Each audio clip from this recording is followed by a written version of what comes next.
ગુજરાતીમાં કહેવાય છે કે પહેલો સગો એ પાડોશી, પણ પાડોશી જો ચીન જેવો હોય તો તેની સાથે વ્યવહાર રાખવો ભારત તો શું પણ કોઈ પણ દેશને ભારે પડી શકે છે. આવું જ કંઈક અત્યારે થઈ રહ્યું છે આપણી સાથે. અમેરિકાને નિશાન કરવું છે ચીનને, પણ ભોગવી રહ્યું છે ભારત.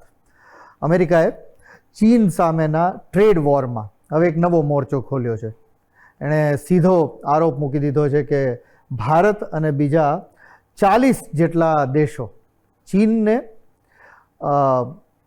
અમેરિકાએ લાદેલા ટેરિફમાંથી બચાવવામાં મદદ કરી રહ્યા છે. ભાઈ, અમેરિકાના વ્હાઇટ હાઉસનો એક દાવો છે કે ચાઇનીઝ ગુડ્સ એ ત્રીજા દેશ મારફતે ક્યાંક અમેરિકામાં ઘૂસી રહ્યા છે અને ત્રીજા દેશ મારફતે અમેરિકામાં એ પહોંચાડી અને ટેરિફ બચાવવાની એક આખી રમત ચાલી રહી છે.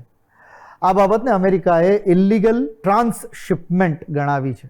તેને કારણે અમેરિકાને દર વર્ષે અંદાજે 19 થી 26 અબજ ડોલરની ટેરિફ રેવન્યુનું નુકસાન થઈ રહ્યું છે તેવો એનો દાવો છે.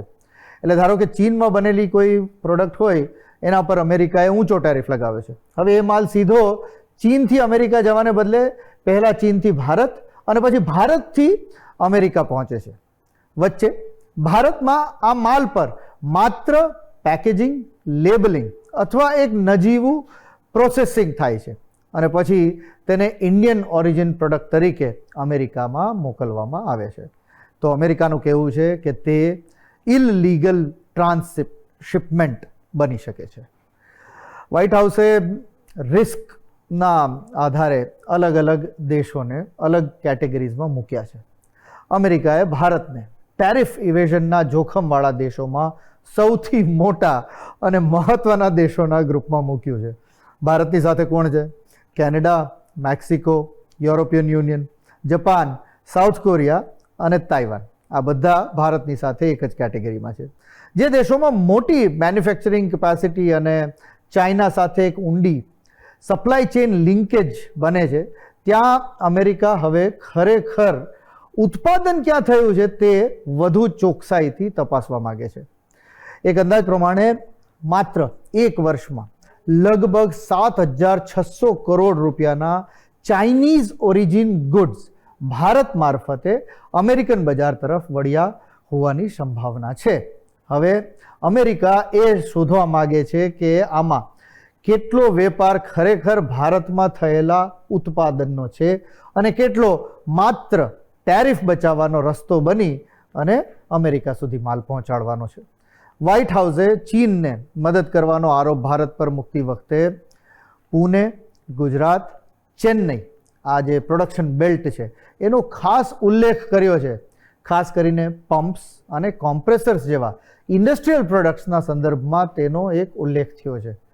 Gujarat chemical, engineering, pharma, ceramic, gems and jewellery આ બધી વસ્તુઓથી લઈને અનેક મોટી મોટી ચીજો પર ગ્લોબલ માર્કેટ એક્સપોર્ટ કરે છે અને આ વસ્તુઓ માટે ચીન સહિતના દેશોમાંથી એનો એક રો મટીરિયલ અને અનેક વસ્તુઓની ખરીદી કરે છે.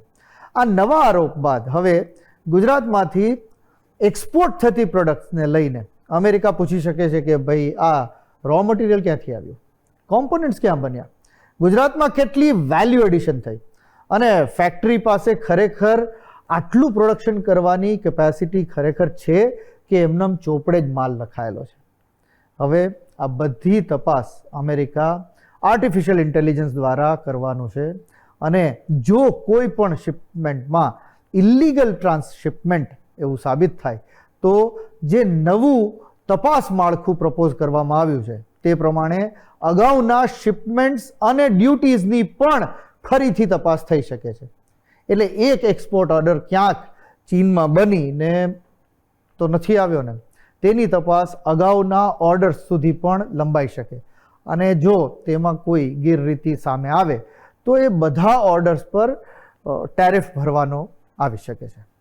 એટલે હવે ઇન્ડિયન એક્સપોર્ટર્સ માટે કોઈ પણ પ્રોડક્ટનું ડોક્યુમેન્ટેશન અને સાથે સાથે ટ્રેસેબિલિટી અને વેલ્યુ એડિશન આ મહત્ત્વના બનીને રહેશે. અમેરિકાનું નવું ક્રેકડાઉન હવે એક નવી લાઇન ખેંચી રહ્યું છે. ચાઇના +1 અને ચાઇના થ્રુ 1 આ બેની વચ્ચે ભારતમાં સાચું મેન્યુફેક્ચરિંગ, લોકલ સોર્સિંગ અને સબસ્ટેન્શિયલ વેલ્યુ એડિશન થાય તો ભારત માટે આ મોટો ફાયદો બની શકે. ગ્લોબલ કંપનીઝને હવે ટ્રસ્ટેડ મેન્યુફેક્ચરિંગ બેઝ એની જરૂર છે, એટલે ક્યાંક આપણા દેશ માટે ફાયદો પણ થઈ શકે.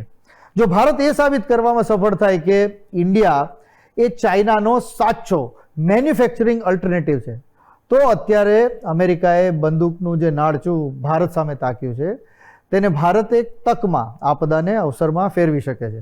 પણ ચીને પોતાની પ્રોડક્ટ્સનો ફેલાવો દુનિયામાં જે રીતે કર્યો છે તેને અટકાવવું કે પકડી પાડવું અમેરિકા માટે પણ સરળ તો નથી જ રહેવાનું. આ એક આખી ગ્લોબલ જેને કહેવાય કે સપ્લાય ચેનને લગતો પ્રશ્ન છે. શું ચાઇનામાંથી જે રો મટીરિયલ આવ્યું એનો પ્રકાર શું હતો, હિન્દુસ્તાનમાં આવ્યા પછી એના પર જે પ્રોસેસિંગ થયું, શું એ હિન્દુસ્તાન સિવાય ચાઇનામાં થઈ શક્યું હોય એ પણ જોવું પડે. એટલે ઘણા પાસાઓને બારીકાઈથી, ચોકસાઈથી એને જોવું પડે અને પછી કોઈ નિર્ણય પર અમેરિકા પણ આવી શકે. અને એક વસ્તુ ખરેખર જ્યારે પણ આપણે આ એક ચર્ચા કરીએ છીએ ને કે અમેરિકાએ ટેરિફ લાદ્યું, તો એ વિચારવાની જરૂર છે કે આ માલ સામાન જે અમેરિકા પહોંચી રહ્યો છે એ અમેરિકાને પણ ઘણો સસ્તામાં મળી રહ્યો છે. ભાઈ તમને આ ભાવમાં ત્યાં લોકલ પ્રોડક્શન થતું હોત તો તમે અમારી પાસે મંગાવત જ શું કામ? તમારી ઇકોનોમી પણ ક્યાંક અમારી સાથે જોડાયેલી જ છે. પણ ટ્રમ્પ સાહેબને ટેરિફનો કોરડો ફાવી ગયો લાગે છે.